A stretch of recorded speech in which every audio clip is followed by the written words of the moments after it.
Leksjon 1. Daglig journalføring. Du bør starte med en daglig skrivevane. Det høres fleksibelt ut. Hvor lenge bør jeg skrive dagbok hver dag? 10 minutter er en perfekt start for alle.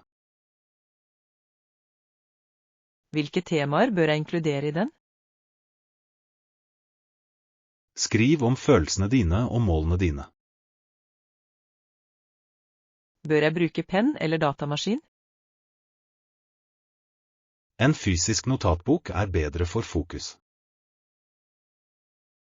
Jeg er bekymret for den dårlige håndskriften min. Innholdet er viktigere enn stilen. Vil dette hjelpe meg med å redusere stresset mitt? Refleksjon gir stor klarhet i sinnet. Jeg skal prøve å skrive hver kveld. Konsistens er nøkkelen til ekte suksess. Hva om jeg ikke har noe å si? Beskriv ganske enkelt dine nåværende omgivelser og tanker. Det virker som en enkel oppgave.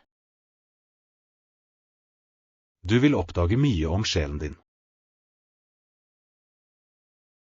Jeg føler meg mer positiv til dette nå. Det er en gave til fremtiden din. Leksjon 2. Parkbesøk. Hei, dette er en så vakker dag å være i dyreparken, ikke sant? Været er virkelig veldig behagelig i dag. Hunden min liker å løpe på dette gresset. Hunden din er veldig energisk og vennlig. Han elsker å møte andre dyr og mennesker. Er han en spesiell jegerrase? Han er en golden retriever fra en gård. De er kjent for sin snille natur. Liker hunden din å leke apport? Hun foretrekker å sitte og se på andre. Noen hunder er mer observante enn aktive. Det er fredelig å se dem leke. Vi burde besøke denne parken oftere. Frisk luft er bra for helsen vår. Samfunnet her er også veldig imøtekommende.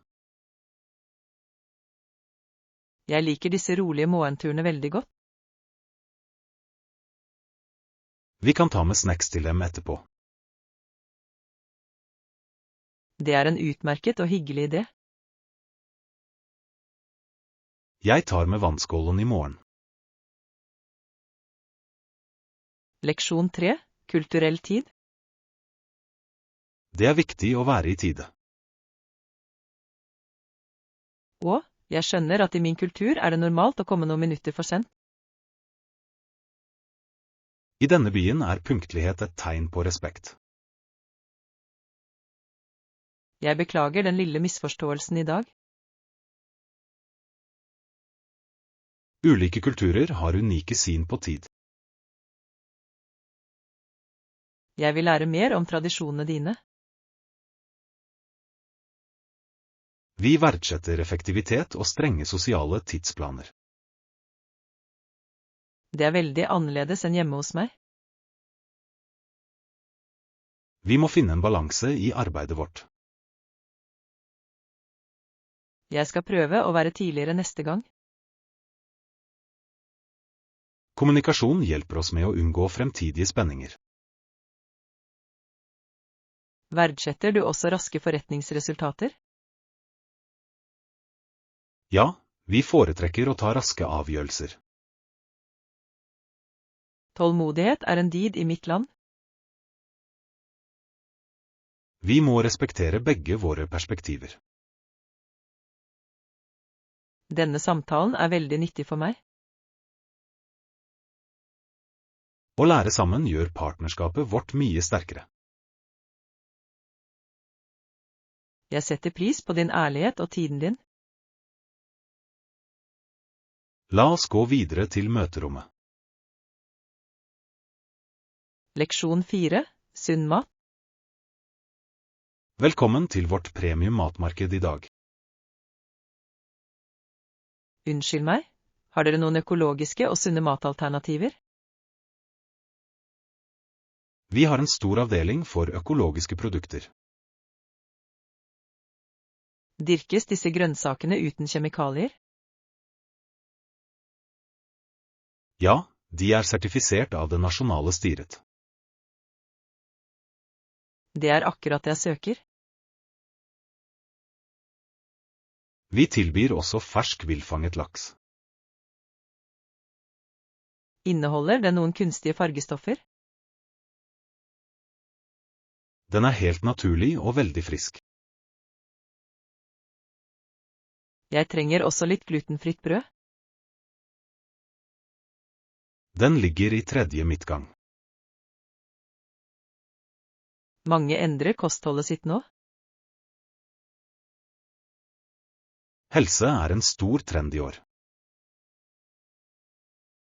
Å spise sunt forbedrer energinivået mitt daglig. Det er en klok investering for livet. Har du sukkerfri mandelmelk? Vi har flere merker i kjøleren. Jeg tar 2 flasker av dem. Kurven din er full av gode valg. Leksjon 5. Dusjrutine. Jeg leser om moderne egenomsorgsvaner. Hva er en liten ting som gjør dusjrutinen din bedre? Å bruke en eukalyptusbukett hjelper meg å slappe av. Det høres ut som en veldig velduftende idé. Dampen frigjør de naturlige oljene raskt. Jeg foretrekker å bruke en saltskrubb av høy kvalitet. Det gjør at huden føles veldig glatt. Riktig belysning endrer også hele stemningen. Dempede lys skaper virkelig en spa-lignende atmosfære. Hører du på noe musikk der? Jeg liker å høre på rolig klassisk musikk.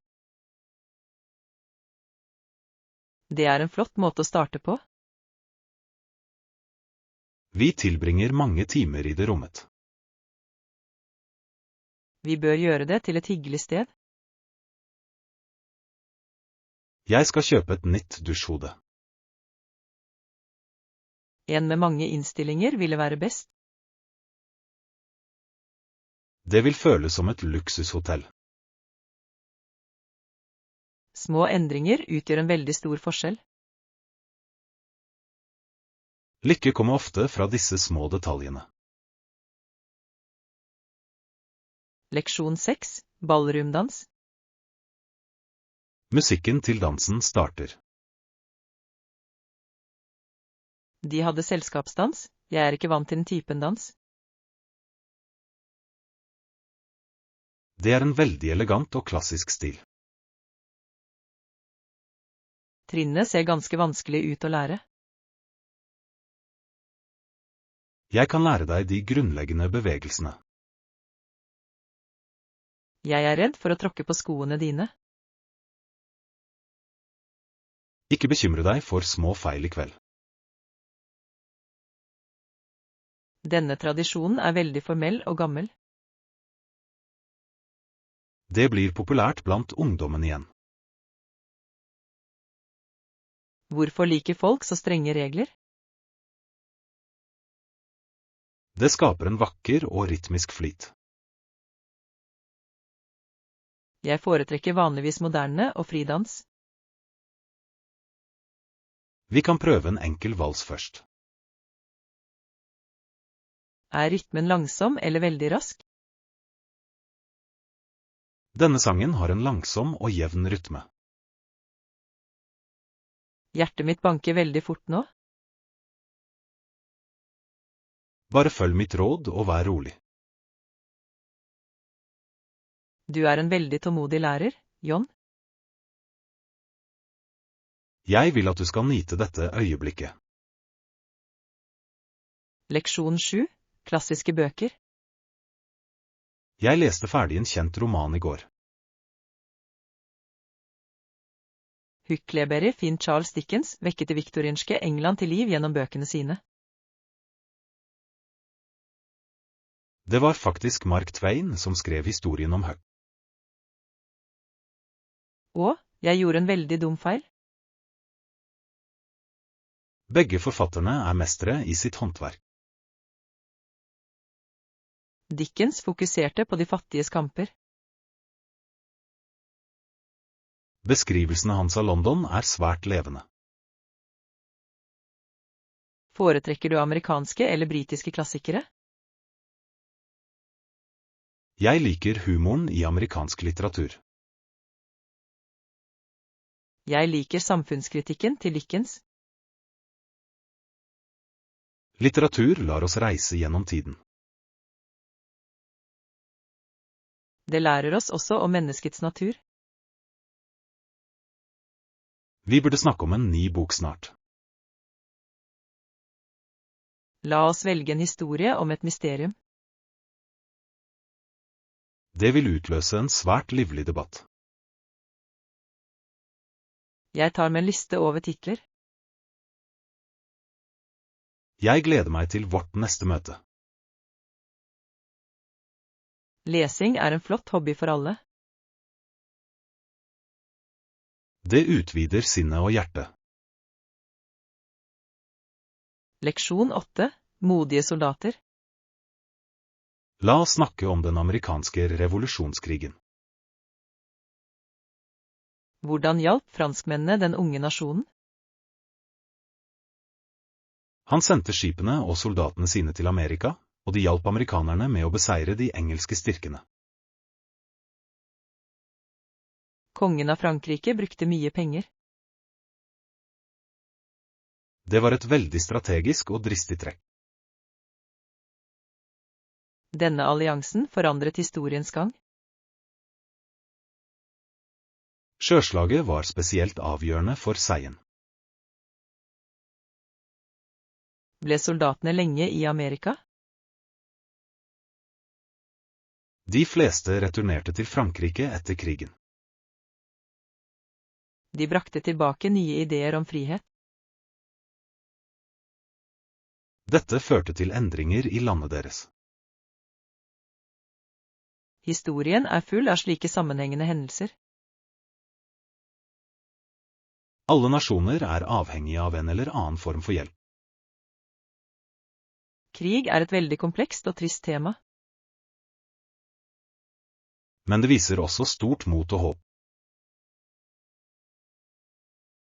Jeg ønsker å studere denne perioden mer. Jeg skal gi deg noen ekstra bøker. Takk for den interessante historietimen.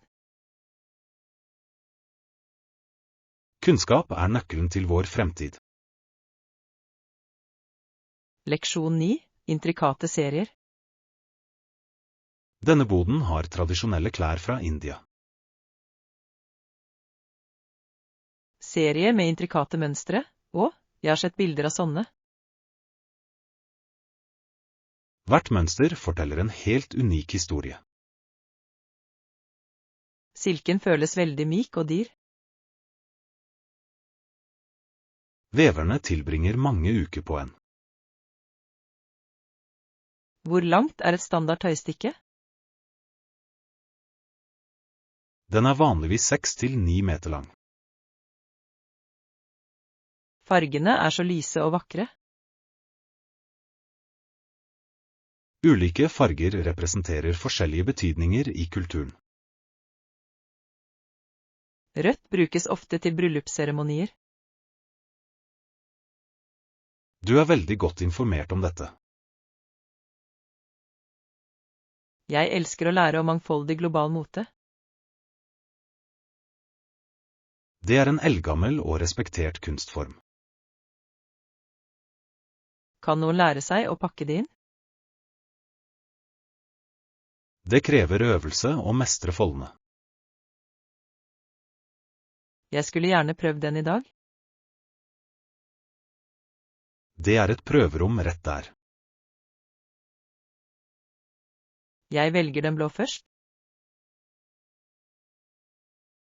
Den fargen vil kle deg veldig bra. Leksjon 10. Flytte vekk. Jeg har hørt at det finnes mange jobber andre steder. Jeg søker i en annen by, men jeg nøler med å flytte. Forandring kan være et veldig skremmende perspektiv. Jeg kommer til å savne familien og vennene mine. Du kan besøke dem i helgene. Levekostnadene kan være høyere. Men lønnsøkningen kan dekke det. Jeg liker komforten i hjemmet mitt. Vekst skjer ofte utenfor vår komfortsone. Er den nye byen veldig langt unna? Det er bare en 3 timers flytur. Det er en veldig lang avstand for meg. Du bør vurdere de langsiktige fordelene. Karrieren min sitter fast i denne lille byen. En storby gir mange flere muligheter. Jeg skal tenke grundig over i kveld.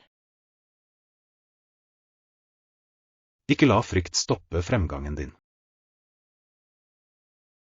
Du er en veldig støttende venn, John. Jeg vil se deg alltid lykkes. Leksjon 11.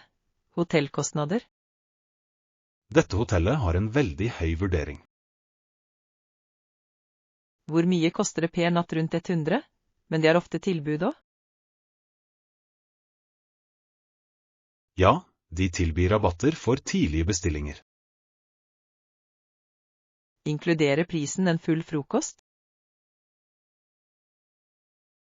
En kontinental frokost er inkludert hver morgen.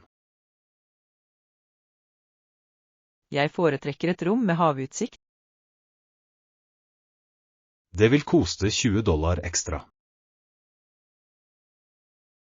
Er det et svømmebasseng på stedet? Det er et stort oppvarmet utendørsbasseng. Beliggenheten virker veldig nær sentrum. Du kan gå til alle museene. Da bestiller jeg for 5 netter. Trenger du sen utsjekking? Ja, flyet mitt går om kvelden. Jeg legger til den forespørselen i filen din. Takk for at du fant dette gode tilbudet. Jeg hjelper deg gjerne med reisen. Jeg gleder meg veldig til denne ferien. Du fortjener en skikkelig avslappende pause nå. Leksjon 12. Objektkunst. Denne skulpturen er laget av gamle skjeer. Utrolig hvordan kunstnere kan forvandle vanlige gjenstander til kunst. Jeg synes det er det fine med det. Det viser at alt har potensiell verdi. Kunstneren er veldig kreativ og modig. Kreativiteten har ingen grenser i dette galleriet.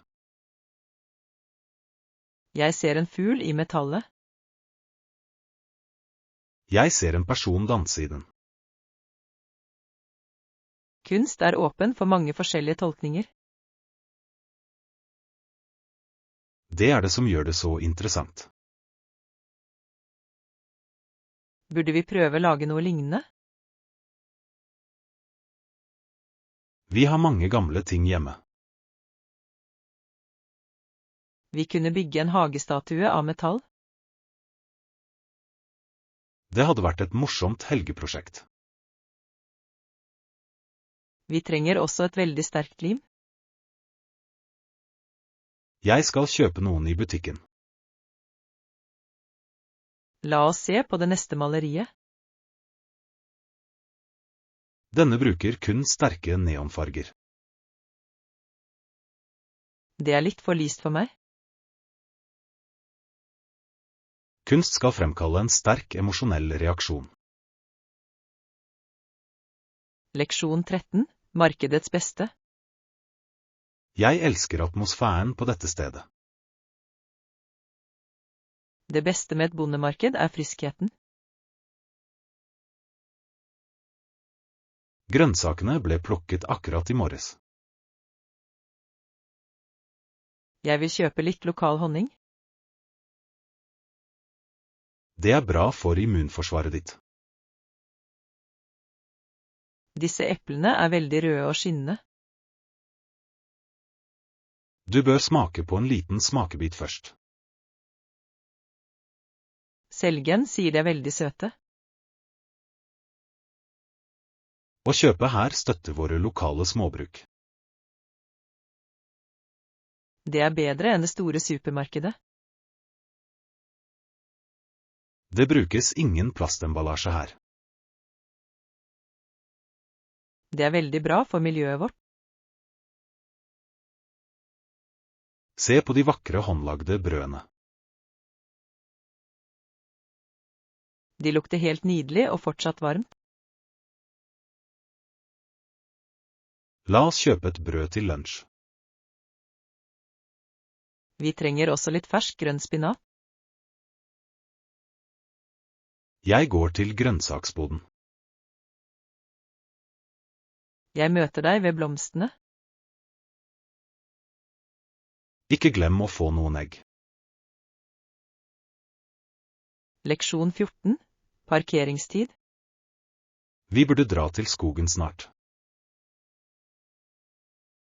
Å se dyreliv høres spennende ut. Når er det best å besøke parken? Tidlig morgen er den beste tiden for dyr. Vil vi se noen store brunbjørner? Det er mulig hvis vi er helt stille. Jeg er litt redd for bjørner. Vi vil holde oss på veldig trygg avstand. Bør vi ta med en kikkert? Ja, det er en veldig smart idé. Jeg ønsker å ta mange bilder av høy kvalitet. Belysningen er perfekt under soloppgangen. Er parken åpen om vinteren? Den er åpen, men noen veier er stengt. Våren virker som den vakreste årstiden. Blomstene vil være i full blomst. Vi må pakke noen varme, solide klær. Jeg skal gjøre klar turutstyret i kveld. Jeg skal sjekke den lokale værmeldingen. Vi skal ha et eventyr. Leksjon 15. Fjelltur. Vi burde gjøre noe veldig aktivt i dag. Hva med å gå på fjelltur? Det finnes noen fantastiske stier i nærheten. Det er et strålende og sunt forslag. Luften er mye renere der oppe. Jeg pakker med meg litt vann og snacks. Er stien veldig bratt eller flat? Det er en moderat stigning for nybegynnere. Jeg må finne de gamle støvlene mine. De er i skapet i gangen oppe. Utsikten fra toppen er flott. Vi kan se hele dalen tydelig. Hvor lang tid vil hele turen ta? Det tar vanligvis omtrent 4 timer totalt. Vi bør dra innen den neste timen. Jeg er klar til å dra akkurat nå. Vent, jeg må hente hatten min. Solen er virkelig sterk i dag. Jeg tar på litt solkrem. Sikkerhet og helse kommer alltid først her. Leksjon 16, intervjuforberedelse. Du har en svært imponerende arbeidserfaring. Det er smart. Har du også forberedt noen spørsmål du skal stille i intervjuen? Jeg har 3 spørsmål om laget. Du bør også spørre om selskapets vekst. Det viser at jeg er veldig ambisiøs. Husk å opprettholde god og jevn øyekontakt. Jeg har en tendens til å se ned når jeg er nervøs. Øv på ditt faste håndtrykk med meg nå. Er dette grepet for sterkt eller svakt? Det er akkurat passe for en profesjonell. Jeg føler meg mye tryggere med hjelp. Du er den beste kandidaten for dette. Jeg håper de ser mitt sanne potensial. Kle deg i din fineste og reneste dress. Jeg skal helt sikkert stryke den i kveld. Møt opp 10 minutter før avtalt tid. Punktlighet er et veldig viktig førsteinntrykk.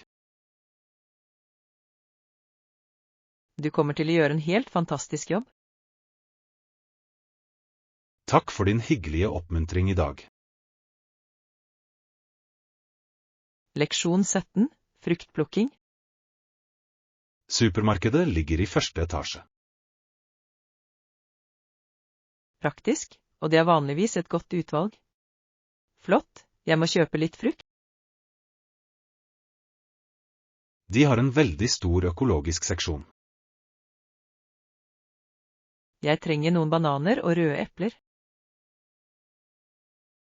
Er prisene rimelige i denne butikken? De er litt høyere enn markedet. Men kvaliteten er alltid veldig jevn. Jeg trenger også noen friske grønne druer. Jeg skal finne en vogn til oss. Skaff deg den med fungerende hjul. Denne ser ut til å være i orden. Vi burde også kjøpe litt kald melk. Meieriet er helt bakerst. La oss være raske, for jeg er sulten. Jeg møter deg i kassen. Jeg har lyst til å kjøpe litt mørk sjokolade. Det er virkelig en veldig godbit. Trenger du noe til huset ditt? Jeg trenger noen kaffebønner til morgen. Leksjon 18, gavevalg. Denne blå vasen er virkelig elegant. Det er omtenksomt. Du kjenner også preferansene deres. Ja, jeg synes det er viktig å vurdere. Hun elsker blomster og moderne hjeminnredning. Vil den passe på det lille bordet hennes? Størrelsen er perfekt for ethvert rom. Vi burde også kjøpe et fint kort. Jeg skal skrive en veldig hyggelig melding. Tror du hun liker denne fargen? Blå er hennes favorittfarge av alle. Da er dette et veldig godt valg. Vi burde be om litt gavepapir. Gullpapir ville sett veldig festlig ut her. De ansatte kan pakke det inn for oss. Dette gjør at gaven ser veldig spesiell ut. Å gi til andre gir mye glede. Jeg håper hun får en fantastisk dag. Vi skal levere den til henne i kveld. Skal vi ta med litt kake også? En sjokoladekake er alltid en hit. Leksjon 19, fint sted. Er du klar til å gå ut i kveld? Han sier at jeg ser fin ut, og at vi skal til et sted som heter Mount Bellice. Det er en veldig kjent restaurant i nærheten. Er kleskoden formell eller uformell? Det er et veldig formelt og rolig sted. Jeg har på meg den svarte favorittkjolen min. Du ser helt fantastisk ut i det antrekket. Hva slags mat serverer de? De er berømte for sine grillede biffer. Jeg håper de har noen vegetariske alternativer. De har faktisk en veldig variert meny. Er det utsikt over byen? Vi kan se alle de sterke lysene. Dette er en veldig hyggelig overraskelse, John. Du fortjener en helt spesiell kveld ute. La oss ikke komme for sent til middag. Taxien venter på oss utenfor. Jeg tar den lille kveldsvesken min. Jeg har reservasjonen på telefonen min. Leksjon 20, pastelldrømmer. Vi må velge en fargepalett for dette rommet. Jeg ønsker meg et rom som føles veldig rolig. Lyse farger kan noen ganger bli for intense. Jeg tror jeg vil gå for pastellfarger for en beroligende effekt.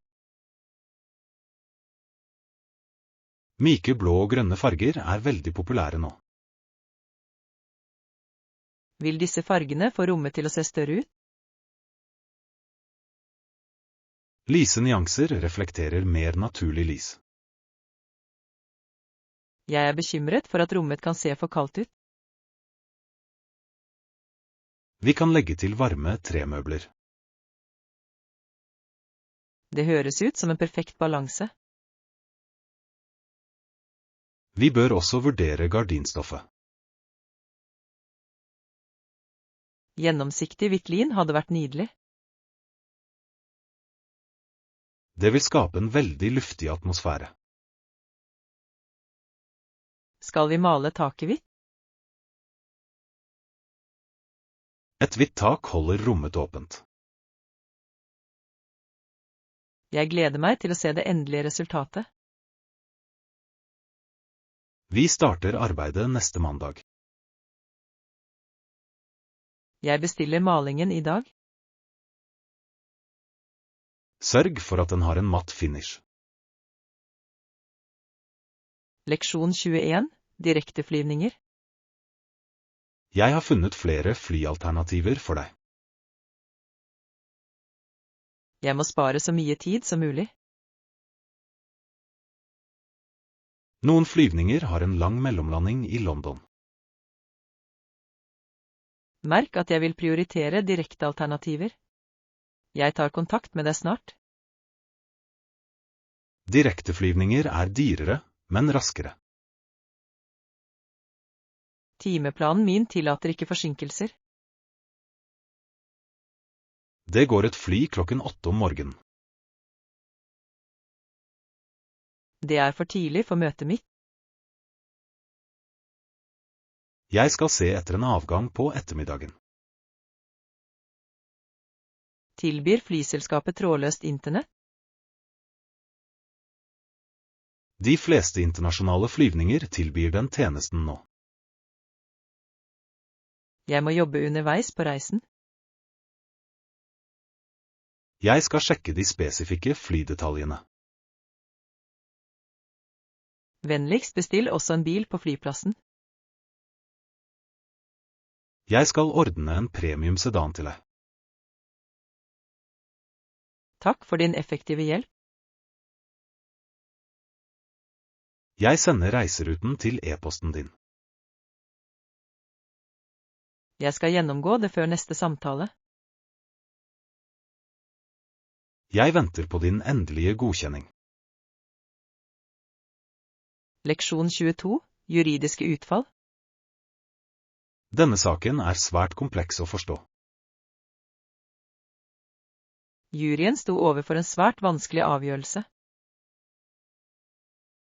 Bevisene var ikke nok til en domfellelse. Han ble frikjent for straffesaker, men ble deretter funnet ansvarlig for erstatning i et sivilt søksmål. Det er et veldig interessant juridisk skille. Det viser hvordan ulike domstoler opererer. Bevisbyrden er mye lavere i sivile saker. Mange syntes resultatet var svært forvirrende. Den offentlige opinionen var delt over hele landet. Mediedekningen var også svært intens. Advokater studerer fortsatt denne saken i dag. Det endret hvordan vi ser på TV-sendte rettssaker. Rettferdighet kan være en veldig lang prosess. Ofrene fikk endelig økonomisk støtte. Penger kan imidlertid ikke erstatte et menneskeliv.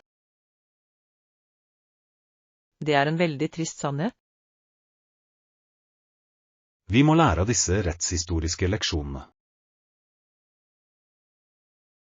Jeg skal skrive essayet mitt om dette emnet. Jeg skal hjelpe deg med å finne flere kilder. Leksjon 23, berømte overganger. Mange idrettsutøvere blir berømte etter at de legger opp. Denne mannen hadde en veldig lang karriere. Den amerikanske rikdommen og høyt dekorerte tidligere profesjonelle fotballspilleren Simpson gjorde overgangen til underholdningsbransjen. Han dukket opp i mange populære filmer. Han var også en svært suksessfull kommersiell skuespiller. De fleste husker ham for sportsrekordene hans. Han var en veldig rask løper på banen. Berømmelsen hans vokste enda mer under rettssaken. Det er en svært komplisert arv å diskutere. Noen beundrer fortsatt hans atletiske ferdigheter. Andre fokuserer bare på hans juridiske problemer. Det er vanskelig å skille de to. Historien forteller ofte om både det gode og det vonde. Han var en gang en helt for mange barn. Det er slik media lager ikoner.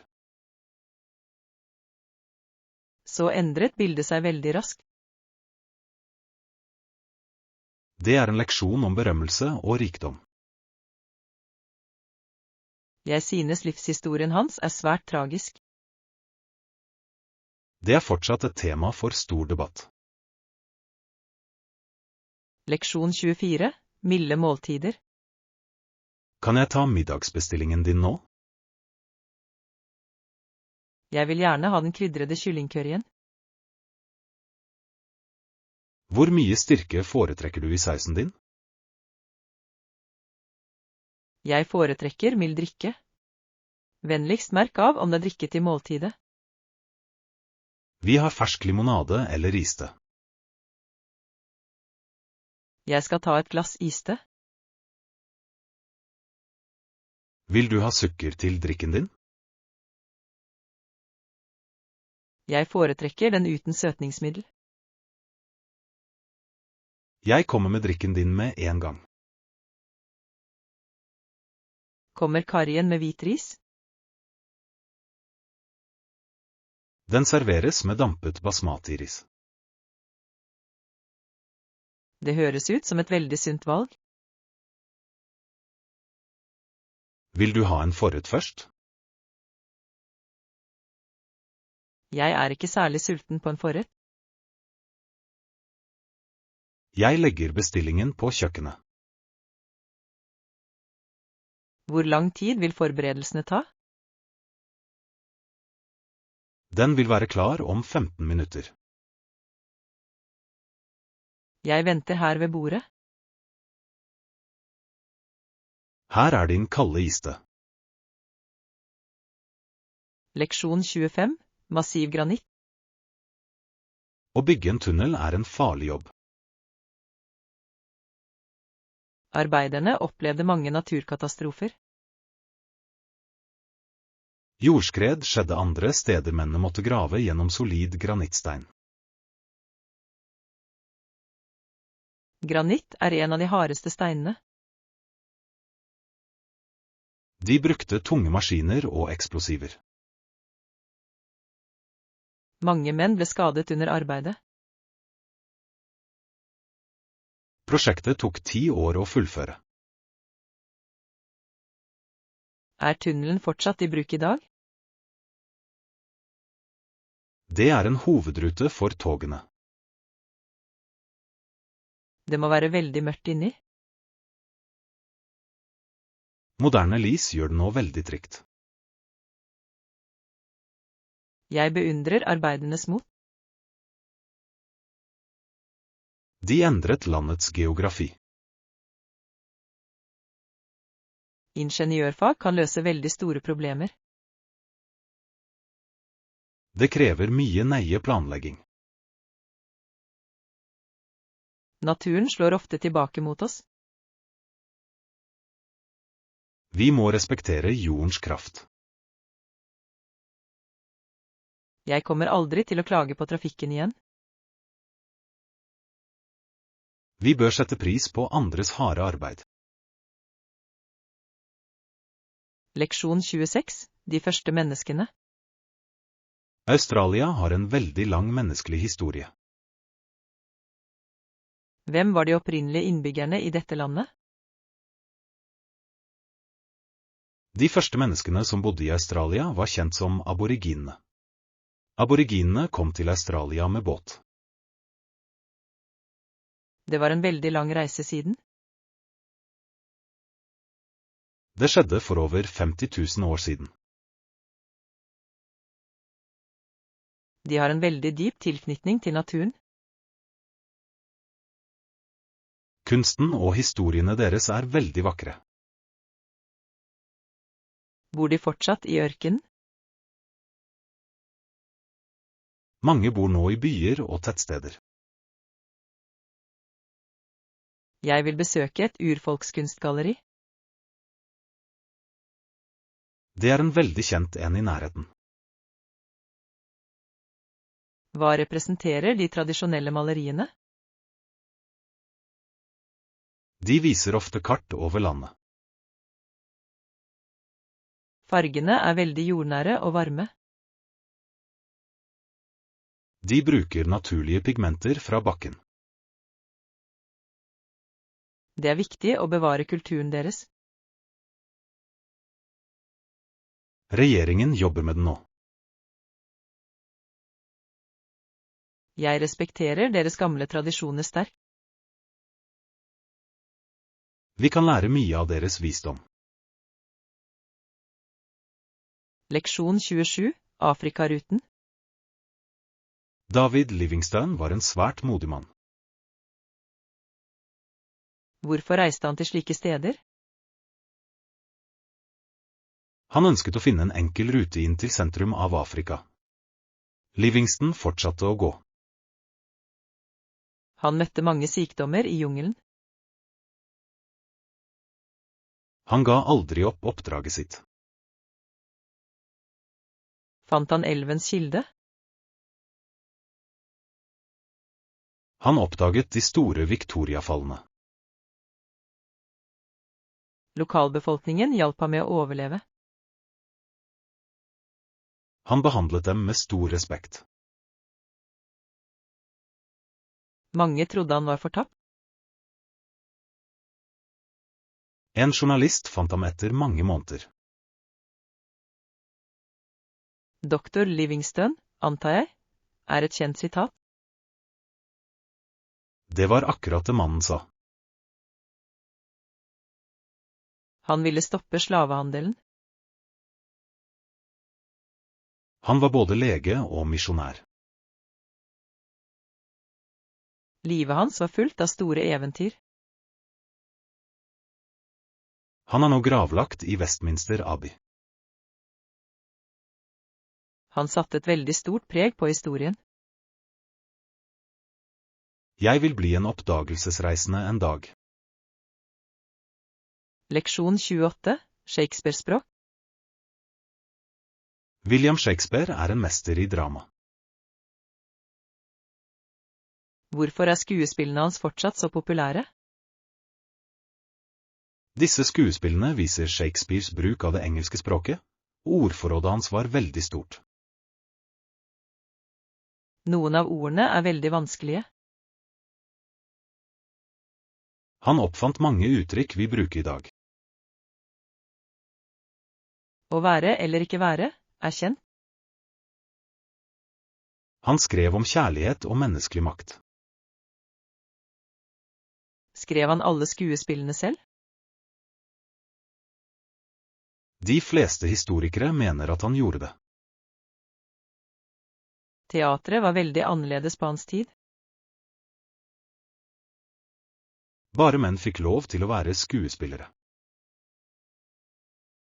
Det høres veldig rart ut for meg nå. Det var en veldig streng sosial regel. Jeg foretrekker de moderne filmversjonene. Originalteksten har mer emosjonell dybde. Jeg skal prøve å lese Romeo og Julie. Jeg skal hjelpe deg med de gamle ordene. Du er en veldig god studiepartner. Vi skal bestå eksamen med letthet. Leksjon 29, solnedgangsbilde. Himmelen blir dyp oransje. Dette er det perfekte tidspunktet for et bilde. Den mest imponerende solnedgangen du noen gang har fotografert var på Hawaii. Jeg husker den dagen veldig tidlig nå. Fargene var lilla og gull i dag. Skyene reflekterer lyset så godt. Jeg kommer til å bruke en veldig lang lukkertid. Ikke glem å bruke stativ. Vannet ser ut som et rolig speil. Dette blir et svært prisvinnende skudd. Naturen er verdens beste kunstner. Vi er veldig heldige som er her. Jeg skal ta 3 forskjellige bilder nå. Vent til solen berører havet. Det perfekte øyeblikket er der for oss. Jeg kan se det grønne blinke nå. Det varer bare i et sekund eller 2. Fikk du fanget lyset i tide? Jeg tror jeg har det perfekte bildet. Leksjon 30, felles hobbyer. Barna våre tilbringer mye tid sammen. De har blitt veldig nære venner i det siste. De lytter til den samme musikken, eller kanskje de til og med kan snakke om problemer eller skolearbeid. Det er bra for dem å dele følelser. Ungdomstiden kan være en veldig stressende tid. Å ha en venn gjør det mye enklere. De spiller også videospill i helgene. Jeg håper de blir ferdige med leksene sine først. De hjelper hverandre med vanskelig matematikk. Det er en veldig positiv sosial påvirkning. Vi burde invitere dem på middag. Jeg skal lage sunn pasta i kveld. De vil nyte måltidet veldig godt. Vennskap er en veldig verdifull gave i livet. Vi må oppmuntre dem til å forbli snille. Jeg er helt enig i synspunktet ditt, John. La oss gå og ringe dem nå. De leker i nærheten av det store treet. Jeg ser dem løpe på gresset.